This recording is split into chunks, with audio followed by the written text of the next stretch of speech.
other shows we have for you to enjoy at myclassicradio.net. The Avengers was most certainly not a household name in South Africa prior to the radio series.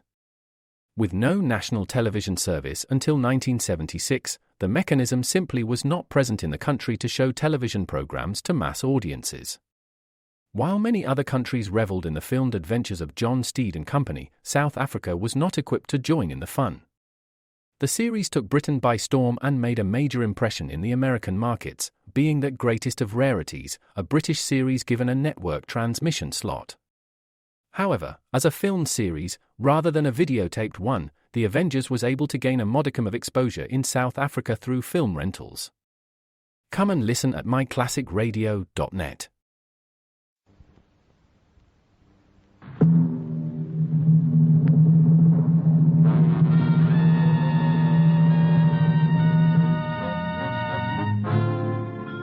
Dangerous Assignment, transcribed starring Brian Donlevy as Steve Mitchell.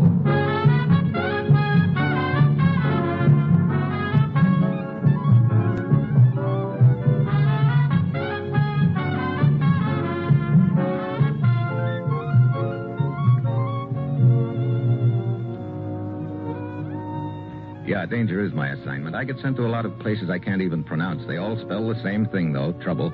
But when I walk into the commissioner's office, I don't realize that this assignment's going to show me that sometimes the only way to let a little light in on a deal is through a bullet hole.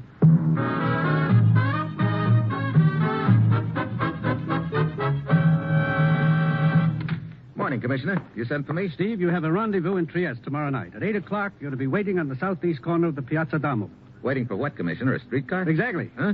The number of the car is 17. When you board that streetcar, you'll be carrying an edition of the London Times in your left hand. You'll be contacted by a man named Sutak. What's this all about? A report on stolen U.S. atomic secrets, Steve, describing how much is known about them behind the Iron Curtain. A report smuggled out by the underground. And Sutak has the report? No, but he can probably tell us where it is. What do you mean? The man carrying the report was murdered in Trieste last night. Short time later, Sutak called our embassy in Belgrade and said he was certain the courier had managed to hide the paper before he was killed. Okay, so I checked with Sutak, but why on a streetcar? I don't know, but those were the instructions he gave. Get over there, Steve, and talk with Sutak. It's vitally important we recover that report. Well, that's it. You've got your assignment. Good luck.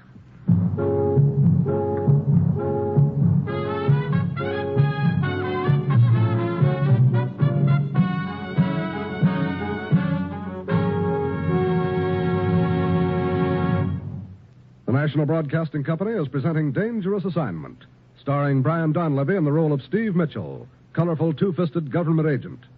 At all those places of the world where danger and intrigue walk hand in hand, there you will find Steve Mitchell on another dangerous assignment. A new year is almost upon us, and tonight across the nation, NBC will present an all-star parade of bands to welcome in young 1953 in all of our country's time zones. Yes, from New York City's Times Square to San Francisco's Golden Gate, you can ring out the old and ring in the new with such famous orchestras as Guy Lombardo, Freddie Martin, Charlie Spivak, Harry James, Stan Kenton, Duke Ellington, and Woody Herman, all playing for you tonight on the NBC Radio Network. So wherever you are across this great land, this NBC station will broadcast music and merriment to welcome in the new year at your home. So let the familiar three chimes be your invitation to New Year's Eve entertainment.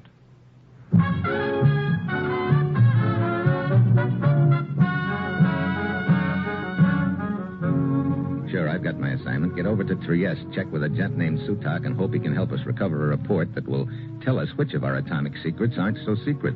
It's late Friday afternoon when my plane lands. I check in at a hotel, and at 8 sharp that night, I'm standing on the southeast corner of the Piazza Darmo. That's exactly 2 minutes past 8. The streetcar number 17 pulls up. I hop aboard, grab a seat, settle down to wait. Car rolls on, block after block, and I start giving the passengers the once-over. There are an even dozen aboard, and I'm trying to pick out my man when a small, beady-eyed gent sitting next to me leans in. Pardon me. May I trouble you for a match? Will a lighter do? But of course. Thank you. I am Zagres. We will get off at the next corner. Will we? You object? I'd feel better about it if you took your hand out of your coat pocket. Sorry, no. Now get up. Walk to the rear of the car. Slowly.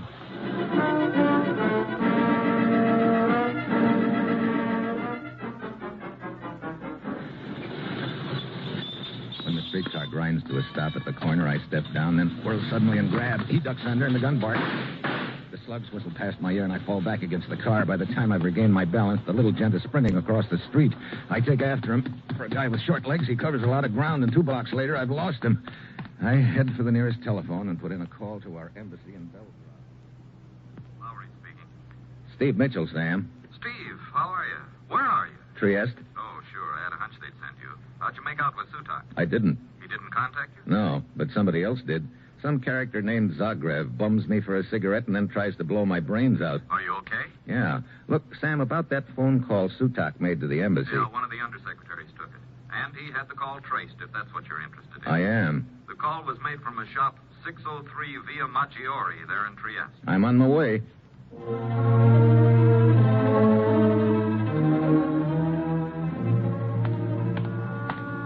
Number 603 Via Maggiore is a small tobacco shop at the end of a narrow, crooked street near the waterfront. The shades are drawn and the shop is dark, but I pound on the door.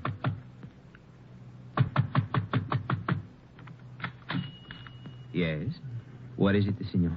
I'm looking for Joseph Sutak. Who are you? What do you want with him? My name's Mitchell. Here are my credentials. Oh, yes. Yes, I see. I'm his friend, Guido. Are you the man he was to meet? That's right, only we missed connections. Do you know where he is, Guido? But of course.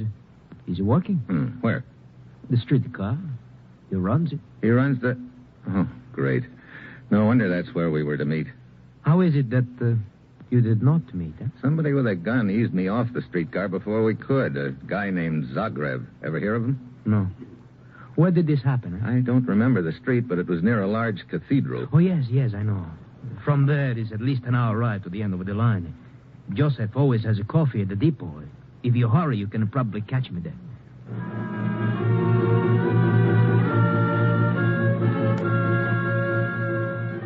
I grab a cab and follow the car tracks to the end of the line on the outskirts of the city. I check with a gent behind the coffee counter, but he hasn't seen Joseph Sutak or streetcar number 17 all evening. As I leave the depot, I notice half a dozen would-be passengers stomping up and down on the platform, and a couple of them are muttering assorted dire threats about suing the company. I double back, and half an hour later, I arrive at the other end of the line, the car barn. Joseph Sutak? No, he's not here. Where is he?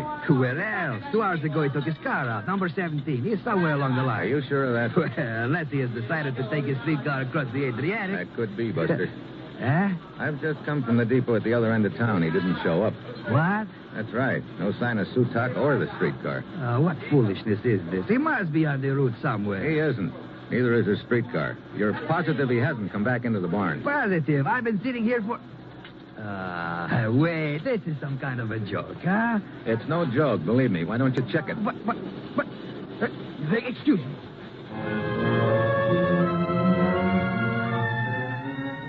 He grabs the telephone, and then his Adam's apple starts bobbing up and down like a yo-yo as he makes a few frantic calls. Finally, he hangs up, leans weakly against the desk for support. A second or two later, the door of the office bangs open, and the short, bald-headed man comes bouncing into the room. He looks a little pale, too. What is this all about, you idiot? Are you drunk? I warned you about... Mr. Merslack. Fantastic nonsense about losing a streetcar. Idiot. Imbecile. Look, Merslack. And who are you? Steve Mitchell. Here are my credentials. An American agent, I see.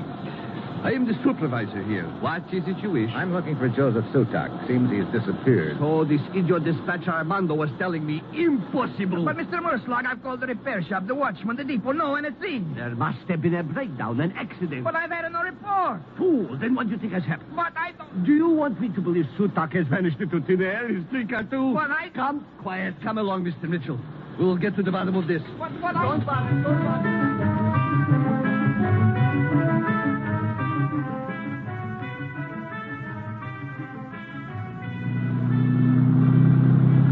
Merschlag and I head out in his auto. We follow the car tracks through town. We meet half a dozen streetcars along the route, but there's no sign of Sutak or number 17. Finally, we pull up at the end of the line. Merschlag stares down the length of the deserted track. His mouth opens and shuts a few times, but nothing comes out. He looks like a man who's about to slit his throat. We turn around and head back toward town. It isn't until we roll into the warehouse district that he manages to say something. Fantastic. It is absolutely fantastic. Wait, I know. This is all a dream, a nightmare. Yes, that's what it is, a nightmare. Pinch yourself, Merschlag, and learn the horrible truth. You've just lost yourself a streetcar, and if you don't mind my saying so, it's a pretty sickening way to run a business. 20 years I've been a supervisor. Never once have I ever lost a car. Never once have I Wait a ever... minute. I thought you said there were no other branching tracks off the main line. That is right. What do you call that up ahead? Oh, yes, I had forgotten about them. Stop the car. This track is no longer used. You see, it belonged once to the railroad company. Where does it lead to? It runs along the building here. Yes, you see? Yeah, come on. Mr. Mitchell, do you think it is possible we will find it here? Could be. Looks like the tracks run right into the warehouse. Yes. I think you are right, of course. Now, we can roll up this door and have a look. It's locked. Oh, there must be another door. Perhaps along the side of the warehouse or around the back. Yeah. You take the side of the building and I'll go around the other way. I'll meet you around back.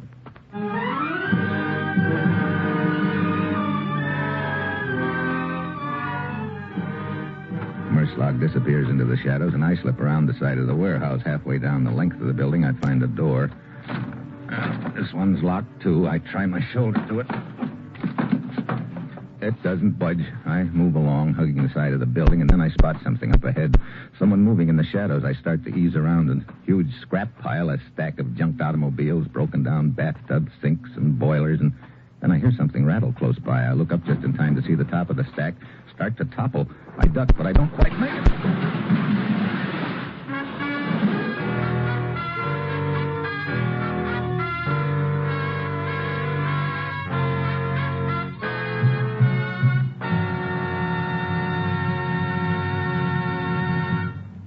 Steve Mitchell will continue his dangerous assignment in just a moment. Once again, we celebrate the coming of a new year. Millions of cars will crowd the streets and highways of the nation, and in every car there will lurk an unwelcome stranger, a grim menace who will turn pleasure into tragedy if he can. That menace is death or injury in a traffic accident. This menace has no conscience and recognizes no authority except complete control at the steering wheel. Control, of course, means obeying all traffic regulations, staying within lawful and common-sense speed limits, and refraining from drinking if you drive. Now, when you drive, keep in mind that traffic accidents have been piling up totals of more than 30,000 deaths and over 1 million injuries each year. And holidays always take an appalling toll of fatalities and injuries. So keep on the alert every instant, not only for yourself, but for the other fellow. Be extra careful, won't you? Drive as if your life depended on it, because it does.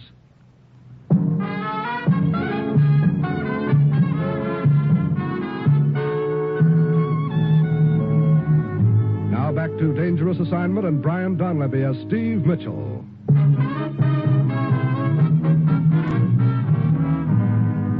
Mr. Mitchell. What? Oh, Merschlag. What happened? I heard a clatter and came running. Somebody shoved a pile of junk down at me. Hey, how about getting this thing off my chest? Oh, of course. Oh, brother. Now I've seen everything. Huh? During my time, I've been hit by everything but the kitchen sink. So? So now I've been hit by the kitchen sink. Oh, yes, and a good-sized one. Fortunate it did not strike you a direct blow. Come on. I still want to take a look in that warehouse. You see? A small window up there. Yeah. I can climb up these crates. Be careful. Careful, Mitchell. Now. Well? Great. The warehouse is empty. What? Yeah. We drew a blank. Mitchell, this whole thing is utterly fantastic. You're telling me. Streetcar number 17 starts on its regular run today, just as it had been doing for weeks, months, years. You ride on it, you are forced off at gunpoint. Then, poof, it disappears. We search the tracks from one end to the other. No streetcar. No streetcar, indeed. Then we find this abandoned spur line which leads into the warehouse. But again, no streetcar. Wait a minute. Maybe the streetcar was in this warehouse. But you just saw for yourself it was not. I know, but maybe whoever hit me on the head did it to knock me out so he could move the streetcar out of here. But that is impossible. You forget I was in the vicinity, on the other side of the warehouse. Surely I would have heard the streetcar being moved. Yeah, I'm sure you would, Merschlag.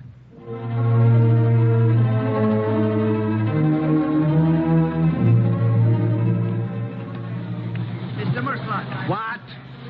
Oh, Armando. I'm so glad you're back. Any sign of the streetcar, Armando? No, not at all. Oh, fine. You fool, to waste your time. I have men out combing every foot of track, Mr. Murslag. Have all the other cars checked in? Yes, everyone but number 17. See for yourself. Number 1, in. Number 2, in. All right, enough. In all my years as dispatcher, such a thing as... What have you got to complain about? You are only the dispatcher. I am the supervisor. Such a thing could ruin my entire career. Yes. Which reminds me, Mr. Murslag, the board of directors is waiting in the office to see you. The board of directors? Ruin. Oh, the end. The end. Don't talk to me, Armando. The end. The broken man. Look, Armando, is there any chance that car number 17 could have gotten back here without being checked in? Impossible. Mr. Mitchell, Huh? you remember me? Hero at the tobacco shop? Oh, sure. Sutak's friend. Did you find him, eh? No, not only I did not find him, we can't even find his streetcar. What? You are joking. Some joke. But how could such a thing be? It couldn't, but it is. Look, Guido, you'd better get back to your tobacco shop. Sutak may try to contact you there, and if he does, let me know right away. Yes, very well. Come on, Armando. I want to take a look around this car barn. Very well, but it's a waste of time. You won't find number 17. See, the cars are lined up according to number. Yeah. I gather that big gap over there is where 17 should be. Yes. This line is complete except for that. See there? The motorman has just backed number 25 into place here at the end. And the other lines of cars are... What's the matter, Mr. Mitchell? Huh? Oh, nothing, Armando. I guess you're right. This is a waste of time. You might as well go back into the office. What stopped me in my tracks is a little hole in the side of our car 25, and it looks very much like a bullet hole. I remember Zagreb throwing a shot at me after he eased off the streetcar, and the shot had plunked into the side of the car. I wait until Armando leaves, and I ease casually around to the front. Number 25 is painted right on the wood like all the other cars, but when I look closer, I see a few small nail holes. A plaque with another number could have been put over it. Number 17, for instance. Part of the deal starts adding up now, but I still need a lot of answers. One thing is sure. If a switch was made, the motorman of this car is involved. I keep an eye on him. He signs in, then goes out the back of the car barn. I tail him.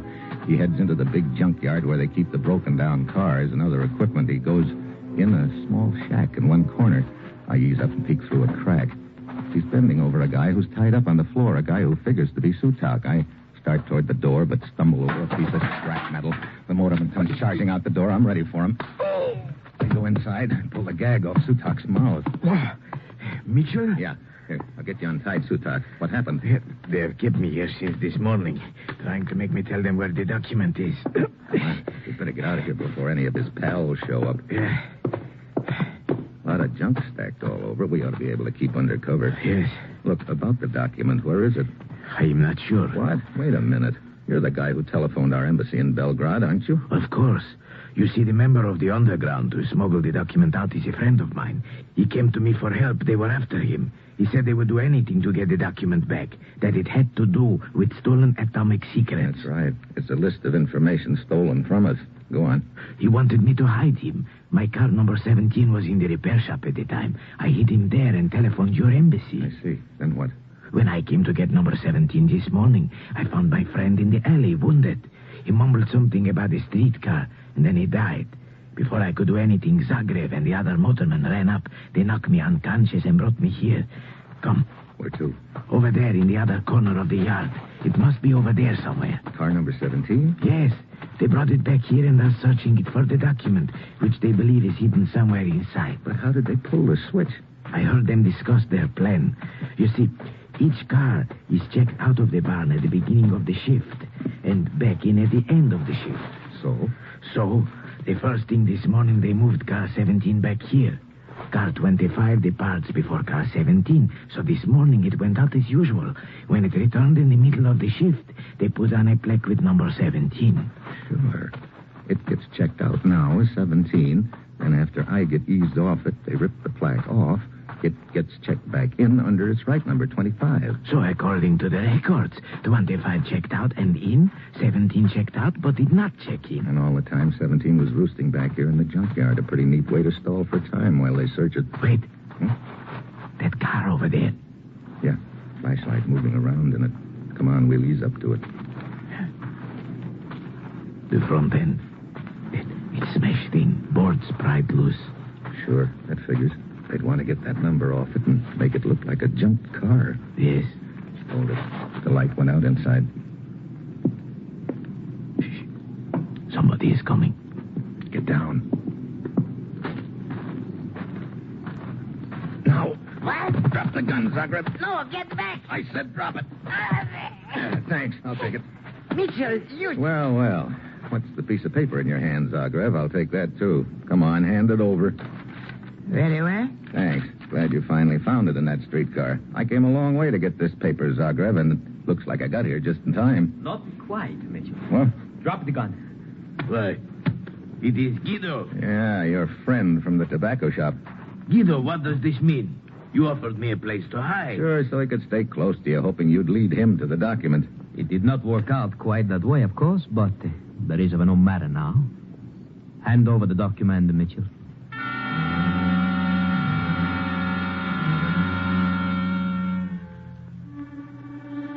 I know as soon as I do, Sutak and I are cooked. Then I spot something on the ground with the other junk. It's a length of pipe about 10 feet long. I hold out the document as if to hand it over, then I drop it to the ground. Mitchell. He did that deliberately. Sorry, I'll pick it up. Oh, no. Oh, I won't fall for that trick, Mitchell. You bend over, pick it up, and then grab your gun on the ground, huh? Step back. I will pick it up. He says just what I want him to say. I take a step back. Guido bends over to pick up the document. Suddenly, I kick at one end of the pipe. The other end swings around and clips him on the ankle. It throws him off balance. His shot goes wild. Before he can try again, I nail him. He crumples up, and his gun flies out of his hand. Zagreb dives for it, but I flatten him. Oh. Well, most effective, Mitchell. Maybe I should have saved one of them for you, Sutak, after the beating they gave you. I'm quite happy this way, believe me. That was very quick thinking on your part. Well, it's lucky I spotted that length of pipe. After that, it was a breeze. Or I guess I should say a lead pipe cinch.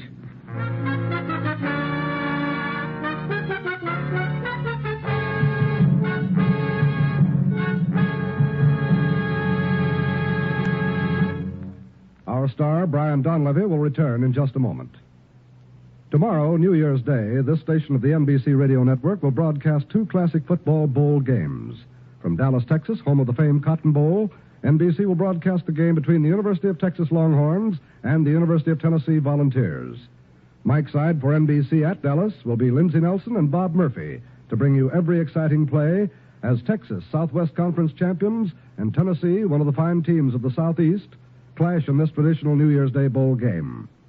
Then, following the Cotton Bowl game, NBC will switch controls to Pasadena, California for the granddaddy of all bowl games, the Rose Bowl.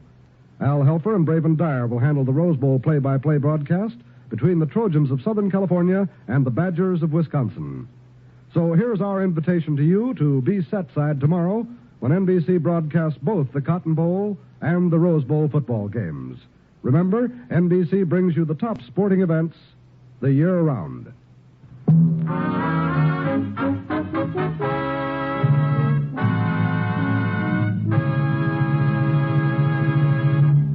Next week, South Pacific. I add a new tune. Some enchanted clay pigeon. Me. And that will be Steve Mitchell's dangerous assignment next week.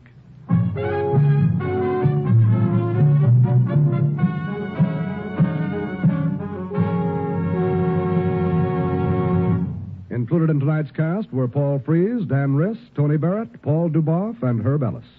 This is John Storm speaking. Dangerous Assignment, starring Brian Donlevy as Steve Mitchell with Herb Ellis as the commissioner, is written by Bob Reif and Adrian John Doe and is directed by Bill Karn. Be with us again next week at this time when Brian Donlevy, starring in the role of Steve Mitchell, will embark on another transcribed Dangerous Assignment. Tomorrow, hear both Truth or Consequences and Father Knows Best on NBC.